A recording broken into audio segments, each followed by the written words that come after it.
mission is to help Muslims all across the country grow their wealth in a halal way. I myself have been Muslim for 8 years now, and I've been in the financial services industry for 10 years. I've worked for some very large wealth management and investment firms in the country. I've worked at Investors Group, I've worked for National Bank Financial, and I came to the realization in 2019 that there was no way that I could truly offer halal financial advice at one of these larger institutions, because consistently, if it's one of these things that doesn't make them enough money, they can come along and say no more halal investing. So that's why I created Canadian Islamic Wealth, as a way to unapologetically invest in accordance with Islamic values. The last thing I want to mention is I have 2, going on 3 certifications in Islamic finance from the Ethica Institute and different things like this. One thing that you guys should all note, that the opinions, the rulings, the standards that I follow are AAO-IFI standards. So I realize and I recognize that there are a bunch of Islamic finance standards out there when it comes to Sharia compliance, investments, different things like that. If you follow a different one, mashallah, that's good for you. We follow AAO-IFI. And so every single opinion, every single ruling, every single investment recommendation that we make is all based on their set of Sharia standards. So if you follow a different one, no problem, but the standards that we follow for all of our clients will be these. And it's kind of a take it or leave it attitude. So before we get into the sort of meat and potatoes of the discussion, I think a lot of us will benefit from just kind of understanding what's been going on in the markets as of late. If you are an investor, if you've been invested, if you have any money with your bank or financial advisor or whatever the case may be, you've probably noticed that the markets have been down. Maybe your investments have gone down, whatever the case may be. So here's what's happening. Number 1, inflation. Inflation remains at all-time highs, at rates we haven't seen in years. And so in order to combat this inflation, what's happening is the Federal Reserve and Bank of Canada are raising interest rates as a way to sort of try to bring this down. And what this is doing, it's causing lots of volatility in the markets. So if you're invested in any type of stocks, any type of equity, any type of bonds, you've probably seen some major fluctuations in your investment account, and you just need to know that this is kind of the reason why. This volatility is probably not going away anytime soon. Most economists say that this will continue for anywhere from 6 to 12 months. And it could go on longer than that. It is very likely that we are going to see an economic recession in 2023. We're likely to see housing prices drop in 2023. So these are all pieces of information that you just need to understand it's coming. There's probably going to be some volatility involved. You're probably going to see some ups and downs in the value of your account. Your money probably isn't going to be able to buy the same as it was last year or the year before. In Manitoba, alhamdulillah, we're relatively lucky in a sense that these major fluctuations in inflation, in volatility, in housing prices, they tend not to affect us as dramatically as other places in Canada. So if you're someone who maybe owns property in the GTA or in Vancouver, you're probably going to see the value of that property drop fairly substantially in the next year or so. I'm not trying to scare you, I'm just telling you this is kind of what's going on so that you can do with that information whatever you see fit. So, let's talk about why we're actually here. Financial awareness for seniors. And so, what I've done is I've kind of broken down 3 financial phases for seniors that kind of come with some things here and there that you need to be aware of. And that'll hopefully help you plan, save, invest, do what you need to do in order to get the best results when it comes to your money, when it comes to your finances, and so on. So the first phase is pre-retirement. So if you haven't retired already, you're probably in a situation where you're coming close, you're looking at, okay, when I stop working, where's my money going to come from, how am I going to pay my bills, my expenses, everything like that. The second phase is going to be your actual retirement. So what is this going to look like?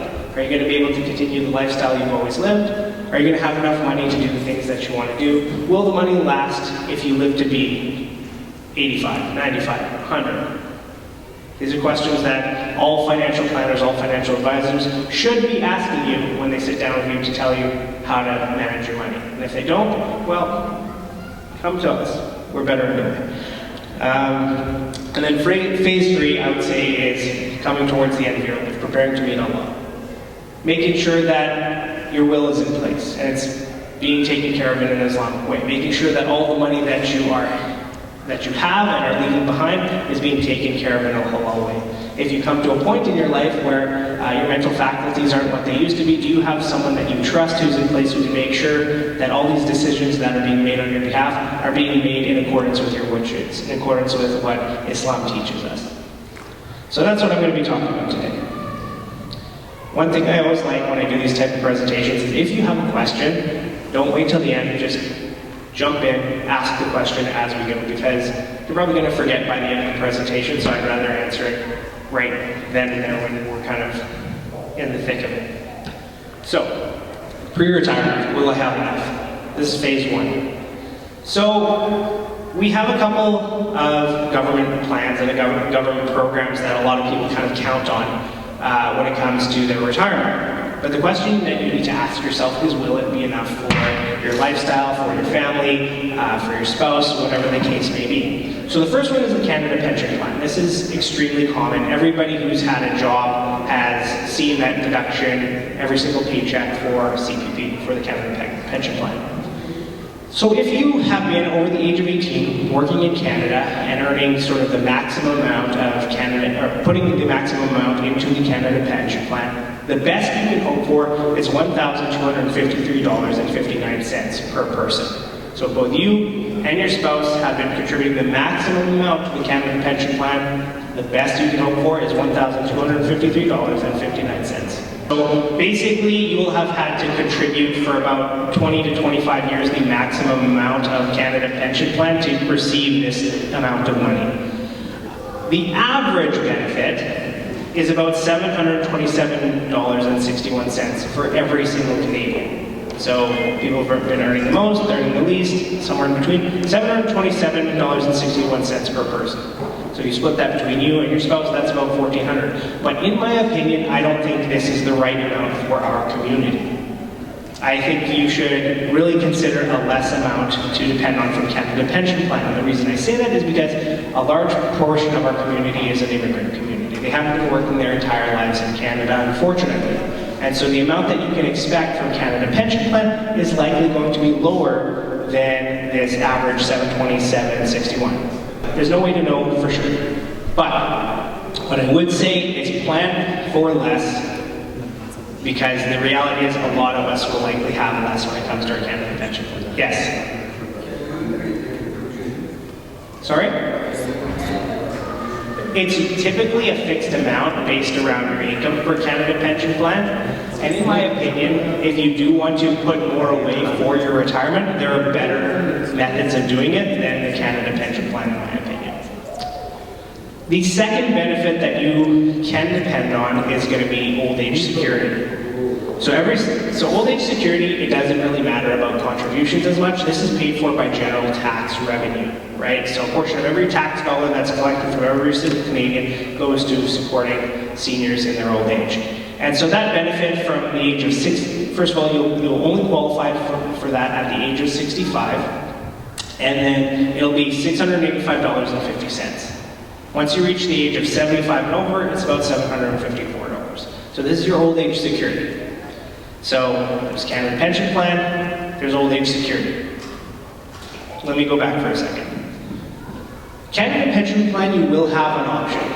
You'll have the option to take it early, take it at 65, or delay. If you take it early, the government does penalize you for doing so. If you take it at 65, like I said, the maximum you're going to get is that $1,253.69. If you delay taking the Canada Pension Plan, they will increase that amount. But depending on, factors like what you've contributed, what your needs are, et cetera, that will determine how much you get paid for Canada Pension Plan. The one thing I will say about Canada Pension Plan that you should note is that if you do take it early, let's compare two people. One person starts taking their Canada Pension Plan at 60, the other takes it at 65. The person who takes it at 60 will get less money, but the person who takes it at 65 will get more.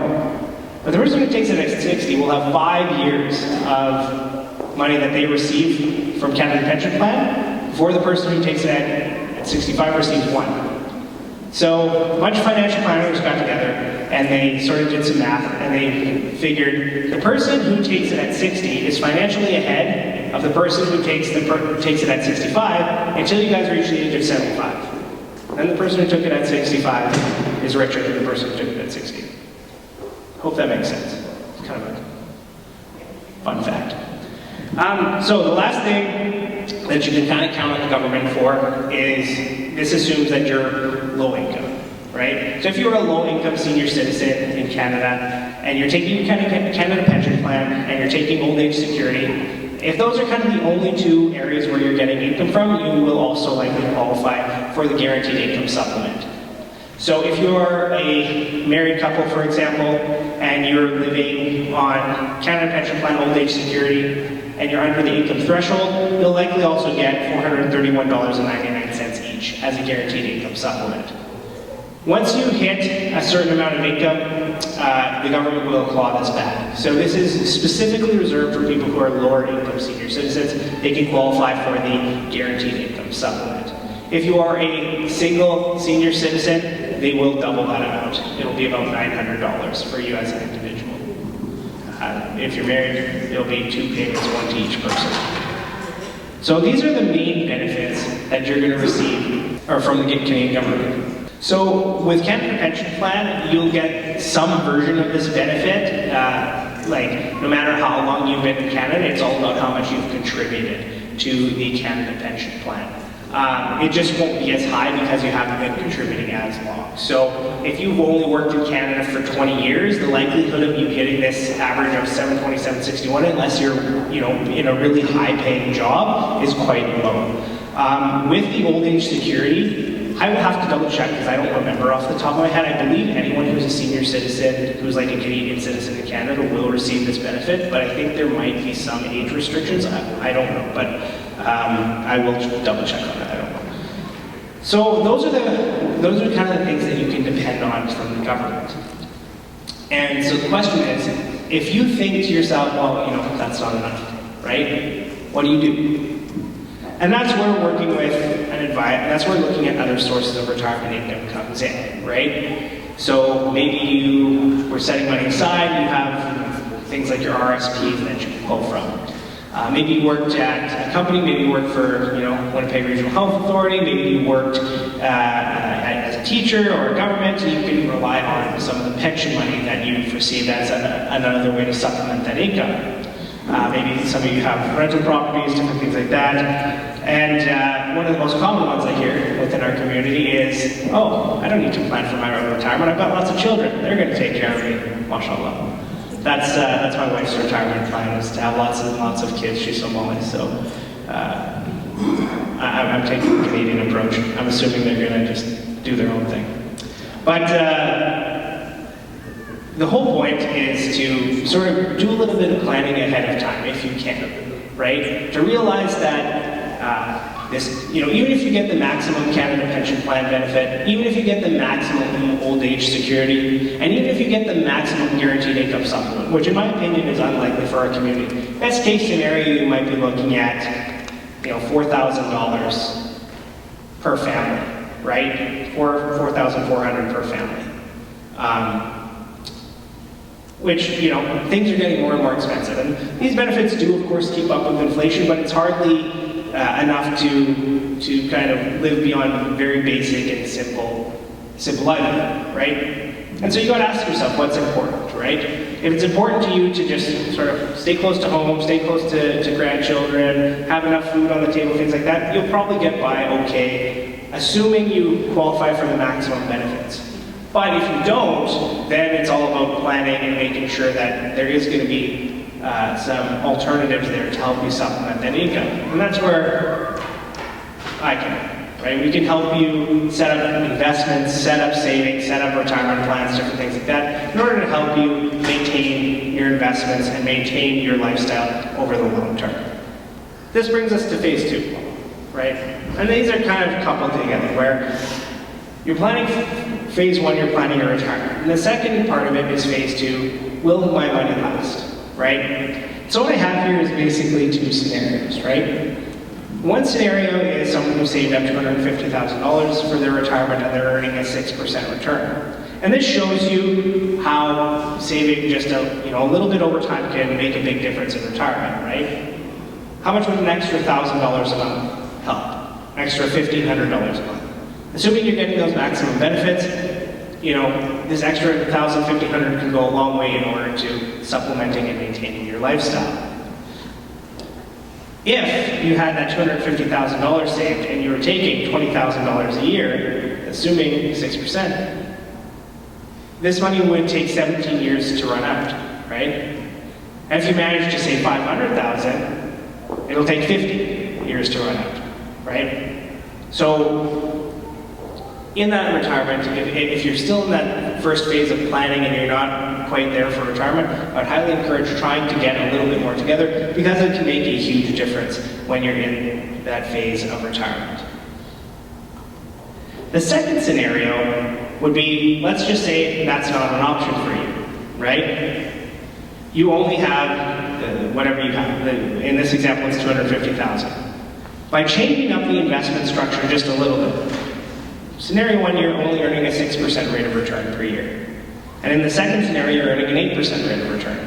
The difference is an additional 4 years of income, just by changing up the investment selection. So you'll have an additional 4 years of income at $20,000 a year, just by doing these minor adjustments. So the whole point of phase two is to figure out how you're going to live your life, how you're going to manage your expenses, how you're going to manage everything in a way that you can meet all of your obligations, meet all of your needs, but also have something there in a way to sort of supplement, just in case, for example, your kids can't take care of you, and you don't have the necessary financial help. Okay, so we've been through phase one, phase two. Phase two is relatively simple, and a lot of the components of it are something that, inshallah, should be done, I would say, pre-retirement, right? Ideally, you want to give yourself time to implement all of these things, right? But if you are in a stage where maybe you're already retired and you do need a second opinion, or are looking for more tax efficient or different ways to kind of plan and anything like that, feel free to reach out at any point in time. We're absolutely happy to help. So phase three, the last phase, and I think this is probably the most important phase, is preparing your assets and your resources for when you meet a loan. And so one of the biggest things, I think, and this is, of course I'm biased, but I think this is one of the most important, is making sure that your retirement income is coming from a halal source. So scholars unanimously agree that all the benefits that you receive from the government are fine, right? But the ones that you do have control over, we need to be very diligent in how those assets are managed. Because something I've seen time and time again is that I have many clients who come to me with assets that are managed by RBC or TD or Investors Group. I go through the portfolio, it's filled with interest. It's filled with tobacco companies, it's filled with banks, it's filled with weapons companies, it's filled with so and so and so on, right? And if you didn't know, that's fine, right? But if you have the education and the knowledge that what you're invested in is not halal, right? You have to do something about it. Because we are all going to be questioned on Yom Qiyamah about how we earned our wealth. So what I would suggest is, if you have your investments managed by somebody, anybody, try to find a way, we will do this for free, someone to look at your portfolio and make a suggestion on how you can have it managed in a halal way. There, especially in the last 10 years, there's a lot of halal investment options that are available so that you can change your portfolio in order to meet the Sharia compliance, okay? The second thing, and I think this is really important, is making sure you have a will in place, especially here in Canada. If you don't have a will in place, something that something that will happen is it gets left up to the government. And the government has their own kind of rules about how assets get divvied up. And we have our own rules, right? So, first they'll give it to your spouse, and then it goes to children, and then it goes to aunts and uncles and different things like that. But we have our own method that's mentioned in the Quran about how we ought to divide up our assets, right? So making sure you have a will in place that is specific and instructs people on how to do those things is really important, because otherwise it's not going to be taken care of. Yes? I don't, I'm not a lawyer. But there is a great resource online. It's called muslimwills.ca.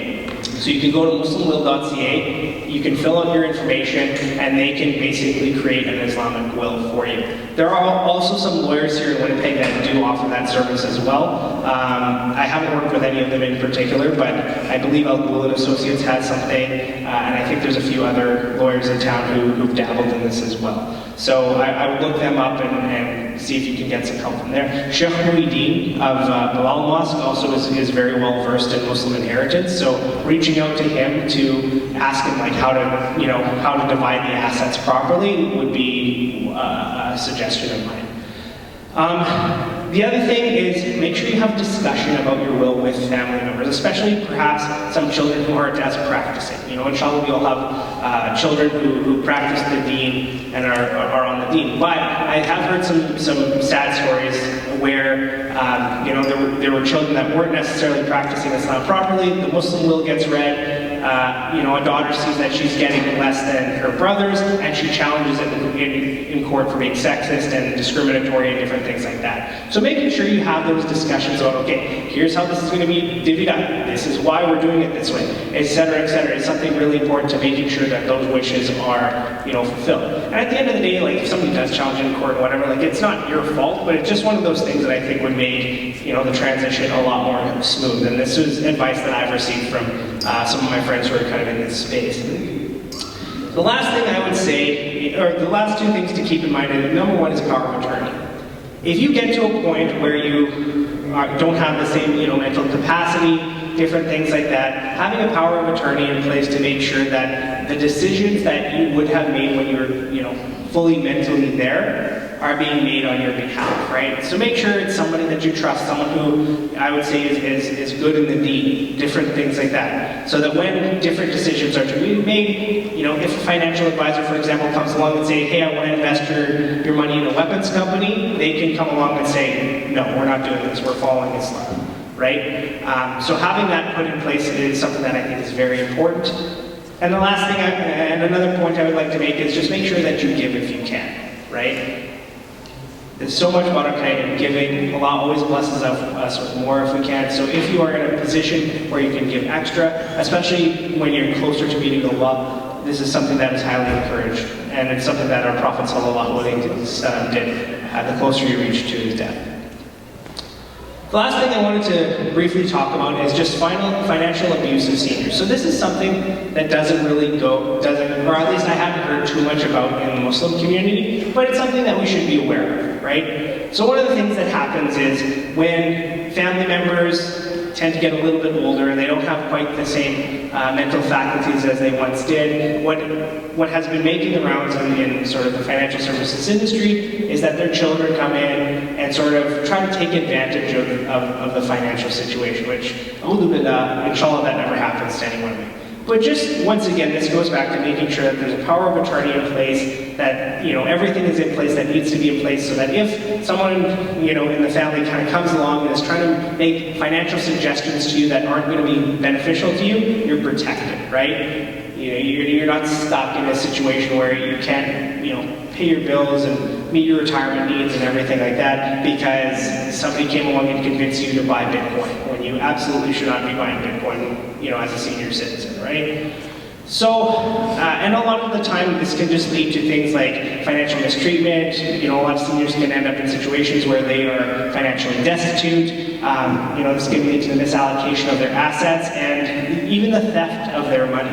Now again, I haven't heard any stories about this coming from the Muslim community. It seems to be a white people thing, but it's just something to be aware of, right? Perhaps somebody marries outside the family. You never know, right? So just keeping that in mind, keeping all the things in place to kind of protect yourself, power of attorney, the will, all this kind of stuff is really important. So that's kind of it. This was, oh, and the last example I want to give you guys is a really common investment that I always see in Muslim investment accounts. So this is an RBC balance fund. If you have a bank account with RBC or TD or Scotia or whatever the case may be, what will often happen is they will sit you down, they'll say, okay, you know, you're a senior citizen, we should take a balanced approach, we don't want to take on too much risk, et cetera, we're going to put you in this balance fund. Or they'll say low risk fund, we'll put you, whatever, right? They'll have a fancy name like the high yield savings account. What you need to understand is that there are underlying investments inside of these funds, inside of these accounts, that are not halal. So if you take a look at this, you can see that the top 10 things inside this investment account, and you can do this with any fund, any bank, whatever. All you have to do is ask them, hey, I want to see the fund facts. They have to give it to you. And just look through the top 10 holdings, you'll see Royal Bank of Canada. They make all their money off of interest. Toronto Dominion Bank, they make money off of interest. Enbridge is okay. Canadian Natural Resources, they're okay. Bank of Montreal, interest. Bank of Nova Scotia, interest. Brookfield Asset Management, interest, right? So you're going to have a whole bunch of these holdings inside your portfolio that you can look at and just see, okay, how does it make its money? Is it interest? Do they make the money off of profit? Do they make the money off of selling alcohol, gambling, tobacco, adult entertainment, weapons, drugs? And make a change. And it's like, you don't have to just take whoever the guy is his word for it. Like, you can get the thing, bring it to me, I'll tell you, I'll do it for free. So that's basically it. This is the first session of, inshallah, a few more. I just wanted to give you kind of a brief overview of sort of financial planning and the approach that I take when it comes to my clients who are seniors and halal investment management, different things like that. If you do want a private consultation, if you do want a free portfolio review, feel free to reach out to me at any point in time. But other than that, are there any questions? So the RRSP itself is not haram. It's just how the money is managed inside of it. You know what I mean? So the RSP, for those of you who don't know, it's the Registered Retirement Savings Plan. Every single year you get 18% of your income as contribution room, or about $28,000, whichever the two is lower. Any money that goes into the RSP, you get a tax deduction, right? So if you earn $100,000, you put $10,000 in RSP, the government's only going to tax you 90 instead of 100. So those are fine. But if it's being managed at the bank, or managed by Investors Group, or managed by Bank of Montreal, the likelihood of it being managed in a halal way is zero.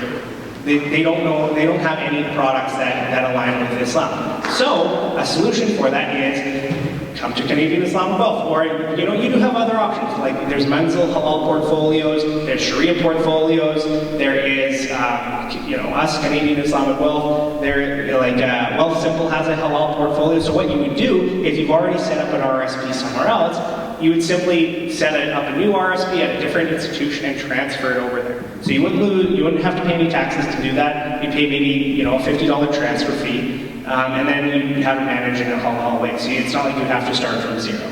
The other thing I should mention is that if you didn't know that your investments were not halal, you get to keep all of the stuff you didn't know about first. But now that you do know, if you know now, you can't keep going on with the haram investment, right? You have to make a change. You have to, sort of use the knowledge that you've received to do the necessary research. Jazakallah khair. Thank you so much.